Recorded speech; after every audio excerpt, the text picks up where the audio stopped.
മഹാദേവൻ കാര്യങ്ങൾ അറിയാതെയാണ് സംസാരിക്കുന്നത്. എല്ലാ കാര്യവും ഞാൻ അറിഞ്ഞു. എൻ്റെ ഭാര്യ എന്നോടെല്ലാതും പറഞ്ഞു. നിന്നെ എനിക്കൊന്ന് കാണണം. മനുവിന് വല്ലാതെ ദേഷ്യം വന്നു. അവൻ പല്ലുകൾ കൂട്ടിഞ്ഞെരിച്ച് ദേഷ്യം അടക്കി ചോദിച്ചു, എന്തിന്? ആവശ്യമുണ്ട്. ഇന്നലെ മീറ്റ് ചെയ്തെടുത്ത് വരണം എന്ന് പറഞ്ഞ് ദേവൻ കോൾ കട്ട് ചെയ്തു.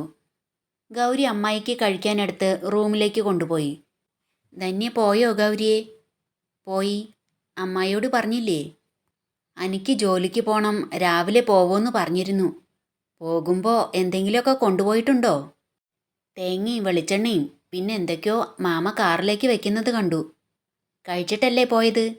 അതെ. അമ്മായിക്ക് കഴിക്കാൻ കൊടുത്ത് കിച്ചണിലേക്ക് തിരികെ എത്തിയപ്പോൾ കോമളം പറഞ്ഞു, നീ കഴിച്ചോ ഗൗരിയെ? കെട്ടിയോൻ വരുമ്പോൾ കൊടുക്കാം. എനിക്ക് വിശക്കുന്നില്ല എന്ന് പറഞ്ഞ് ഷെൽഫിന് മുകളിലുണ്ടായിരുന്ന ഫോൺ എടുത്ത് അവൾ നോക്കി. നിരാശയോടെ തിരികെ വെച്ച് ജോലികൾ തുടങ്ങി. ഫോൺ റിങ് ചെയ്യുന്ന ശബ്ദം കേട്ട് അവൾ ഓടി വന്നെടുത്തു. ദീപയായിരുന്നു. ചേച്ചി ഓഫീസിലെത്തിയോ? അവൾ കോൾ അറ്റൻഡ് ചെയ്ത് ചോദിച്ചു. ഇല്ല, ഞാൻ ഇപ്പോഴും നിന്നെ വെയിറ്റ് ചെയ്തിരിക്കുക. സോറി ചേച്ചി, എനിക്ക് അവിടെ നിന്ന് പോരേണ്ടി വന്നു. പെട്ടെന്ന് പറയാൻ പറ്റിയില്ല. നിന്നെ കാണാത്തതുകൊണ്ട് ഞാൻ രവിയെ വിളിച്ചിരുന്നു. അപ്പോഴാണ് അറിഞ്ഞത് നീ നിന്റെ ഭർത്താവിൻ്റെ കൂടെ പോയിരിക്കുന്നതെന്ന്. പൂജ കഴിഞ്ഞില്ലേ? ഇന്ന് തിരിച്ചു പോരുമല്ലേ? ചേച്ചി, അവർ പുറത്തു പോയിരിക്കുക, ഒന്നും പറഞ്ഞില്ല. നീയും ദേവനും ഒരുമിച്ച് ഓഫീസിലില്ലാത്തതുകൊണ്ട് അഞ്ജലിക്ക് വലിയ ടെൻഷനായിരിക്കുക. ദീപ കാര്യങ്ങൾ അറിഞ്ഞോ എന്ന് ഭയന്ന് ഗൗരി പകച്ചുപോയി. അവൾ ഒന്നും മിണ്ടാതെ നിൽക്കുന്നത് കണ്ട് ദീപ പറഞ്ഞു, നീ ലീവ് എടുത്ത സമയത്ത് തന്നെ ദേവനും മറ്റെവിടേക്കോ പോയിരിക്കുക. അതിൻ്റെ ടെൻഷനില്ല അഞ്ജലി.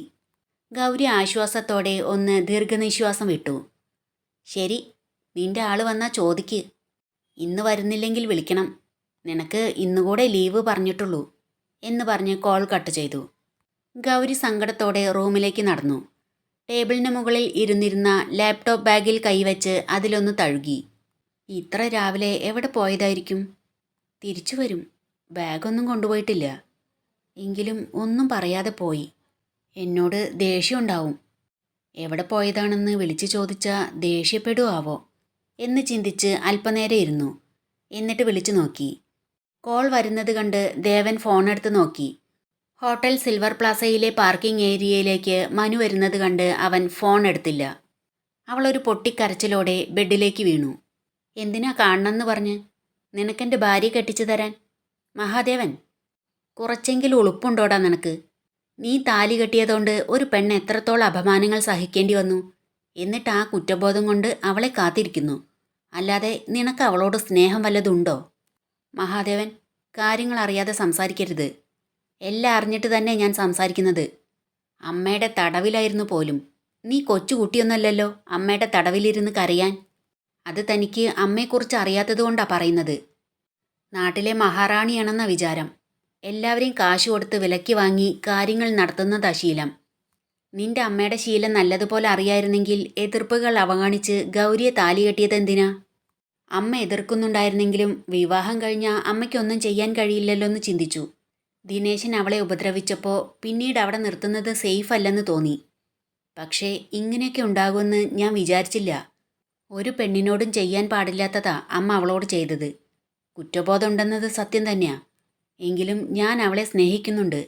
ഞാൻ താലി കെട്ടിയതുകൊണ്ട് ഇത്രയും പ്രശ്നങ്ങൾ അവളുടെ ജീവിതത്തിലുണ്ടായതുകൊണ്ട് തന്നെ അവൾ തന്നെ ആയിരിക്കണം എൻ്റെ ഭാര്യയെന്ന് ഞാൻ ആഗ്രഹിക്കുന്നുണ്ട്.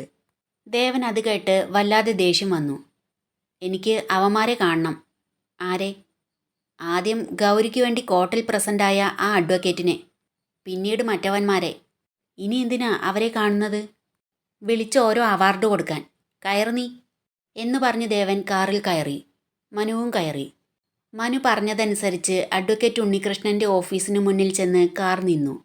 28 വയസ്സോളം പ്രായം തോന്നിക്കുന്ന ഉണ്ണികൃഷ്ണൻ മനുവിനെ കണ്ട് ചോദിച്ചു, ഇതാരാ? മനുസാറോ? കേസ് വല്ലതും ഉണ്ടോ? കേസുള്ളത് മനുവിനല്ല, എനിക്കാ. എന്താ കേസ്? ഗൗരി ഓർമ്മയുണ്ടോ? ഓർമ്മ ഉണ്ടോന്നോ? ഹണി ട്രാപ്പുമായി ബന്ധപ്പെട്ട് അറസ്റ്റിലായ അവളെ കക്ഷികളുമായി സംസാരിച്ച് കോംപ്രമൈസ് ചെയ്ത് രക്ഷിച്ചെടുത്തത് ഞാനാ. എവിടെയെങ്കിലും ജോലിക്ക് പോയി 6 മാസത്തിനുള്ളിൽ എൻ്റെ ഫീസ് തരാമെന്ന് പറഞ്ഞ് മുങ്ങിയവളാ. പിന്നെ ഞാൻ കണ്ടിട്ടില്ല. സതീശൻ പറഞ്ഞതുകൊണ്ട് മാത്രമാണ് ഞാൻ ആ കേസ് ഏറ്റെടുത്തത്. അല്ലെങ്കിൽ ഇത്തരം കേസുകളിലൊന്നും എനിക്ക് താല്പര്യമില്ലായിരുന്നു. ഞാൻ അവളുടെ ഹസ്ബൻഡാ. തൻ്റെ ഫീസ് തരാൻ കൂടി വേണ്ടിയാ ഞാൻ വന്നത്. ദേവൻ ഗൗരിയുടെ ഹസ്ബൻഡാണെന്ന് പറയുന്നത് കേട്ട് മനുവിന് ഒട്ടും ഇഷ്ടപ്പെട്ടില്ല. അവൻ ഇഷ്ടക്കേടോടെ ദേവനെ നോക്കി. ഹോ, ഞാൻ അതിനി കിട്ടില്ലായിരിക്കുമെന്ന് വിചാരിച്ചിരിക്കുകയായിരുന്നു. തീർക്കാനുള്ള കടങ്ങളെല്ലാം തീർക്കാതെ അങ്ങനെ പോകാൻ പറ്റില്ലല്ലോ. അതുകൊണ്ട് കൊണ്ടുവന്നിട്ടുണ്ട് എന്ന് പറഞ്ഞ് ദേവൻ അയാളുടെ ചെകിടത്ത് ആഞ്ഞൊരടി കൊടുത്തു. മഹാദേവൻ, എന്താ താൻ കാണിക്കുന്നത് എന്ന് പറഞ്ഞ് മനു അവനെ തടഞ്ഞു. മാറി നിൽക്കടാ എന്ന് പറഞ്ഞ് മനുവിനെ തള്ളിമാറ്റി ഉണ്ണികൃഷ്ണനെ വീണ്ടും അടിച്ചു. അയാളുടെ കോളറിൽ പിടിച്ചു വലിച്ച് എഴുന്നേൽപ്പിച്ച് വീണ്ടും അടി കൊടുത്തു. എടോ, താൻ എന്ത് പോക്കൃത്തര കാണിക്കുന്നത്? ഫീസ് തരാതിരിക്കാൻ ഓഫീസിൽ കയറി വന്ന് ഗുണ്ടായിസം കാണിക്കുകയാണോ? തന്നെ വിശ്വസിച്ച ആ പാവം പെണ്ണ് ഡിവോഴ്സിന് സമ്മതിച്ചത്. ആകെ ഉണ്ടായിരുന്ന അമ്മയുടെ ഓഹരി എഴുതി കൊടുത്തത്. താൻ അവൾക്ക് വേണ്ടി ആത്മാർത്ഥമായി കേസ് നടത്തിയിരുന്നെങ്കിൽ അവൾ ജയിലിൽ കിടക്കുമായിരുന്നോ? സാഹചര്യ തെളിവുകളും സാക്ഷികളും മനഃപൂർവ്വം സൃഷ്ടിച്ചതാണെന്ന് കോടതിയിൽ തനിക്ക് വാദിക്കായിരുന്നില്ലേ? അവളുടെ ഫോണും ബാങ്ക് അക്കൗണ്ടും ചെക്ക് ചെയ്ത് അറിയായിരുന്നില്ലേ അവൾ അങ്ങനെ ഒരു പെണ്ണല്ലെന്ന്? എന്നിട്ടും താൻ അവളെ ജയിലിലേക്ക് പറഞ്ഞു വിട്ടു എന്ന് ചോദിച്ച് വീണ്ടും അടിച്ചു. മഹാദേവൻ, വേണ്ട. ഓഫീസിൽ കയറി ആക്രമിച്ചു എന്ന് പറഞ്ഞ് ഇയാൾ കംപ്ലൈൻറ്റ് കൊടുക്കും. മനു തടഞ്ഞു. ഇയാൾ ഒരു കോപ്പും കൊടുക്കില്ല. ഗൗരിയുടെ കേസ് ഞാൻ റീഓപ്പൺ ചെയ്യുക. അഡ്വക്കേറ്റ് വിശ്വനാഥനെ അറിയോ താൻ? ഹൈക്കോർട്ടിലെ അദ്ദേഹം എൻ്റെ ഫാമിലി അഡ്വക്കേറ്റാ. കമ്പനിയുടെ ലീഗൽ അഡ്വൈസറും. അദ്ദേഹം ഗൗരിയുടെ കേസ് ഇനി ഹാൻഡിൽ ചെയ്യുന്നത്. താനടക്കം അവളുടെ കേസുമായി ബന്ധപ്പെട്ട ഒരെണ്ണത്തെയും ഞാൻ വെറുതെ വിടില്ല. കോമ്പൻസേഷൻ എന്ന പേരിൽ എഴുതി വാങ്ങിയതും എണ്ണി വാങ്ങിയതും എല്ലാം ചേർത്ത് കോടതിയിൽ കണക്ക് പറയിപ്പിക്കും ഞാൻ. കേട്ടോടോ? അടി പേടിച്ച് ചുമരിൻ്റെ ഒരു മൂലയിൽ ഒതുങ്ങിക്കൂടി നിൽക്കുന്ന അയാളോട് പോക്കറ്റിൽ നിന്ന് പേഴ്സ് എടുത്ത് ചോദിച്ചു. തനിക്കവൾ എത്ര രൂപ തരാനുള്ളത്? അത് വേണ്ട. അതെന്താ വേണ്ടാത്തത്? താനല്ലേ അവൾ കാശ് തരാനുണ്ടെന്ന് പറഞ്ഞത്?